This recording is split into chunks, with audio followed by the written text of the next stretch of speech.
Today I'm going to show you exactly how you can withdraw money from an ATM with Revolut. Now this is a very simple and quick process, so make sure you watch right to the end so that you don't miss any steps. So let's jump into it. You can withdraw cash from any cash machine in your home country or overseas that supports Visa or MasterCard. But please look out for any fees that are applied by some ATM operators. Sometimes when you use an ATM, you will be asked to choose between a credit, checking or savings account. You should either choose a checking or a savings account.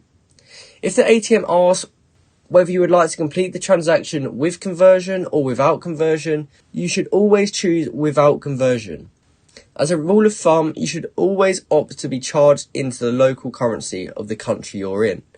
If you're in Thailand, choose Thai baht.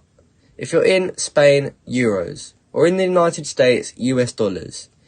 If you choose with conversion, the ATM provider can apply their own exchange rate. And usually they pump these up loads to try and make as much money off tourists, so please do look out for that. Virtual cards cannot be used for ATM withdrawals, so please keep that in mind. You do have to have yourself a physical card. And fair usage fees apply in case of exceeding the free ATM withdrawal limit or the free currency conversion limits. Additionally, on weekends, a 1% fee applies for exchanging currencies. And you can learn a bit more about that by checking out this FAQ on the Revolut website. So in conclusion, if you are just taking out money from a country like UK, for example, you'll simply just want to have your physical card, and as long as you know your PIN, you will actually be able to take out money. So if you mainly use a virtual card, be sure to actually order yourself a physical card if you are looking to withdraw some money from the ATM.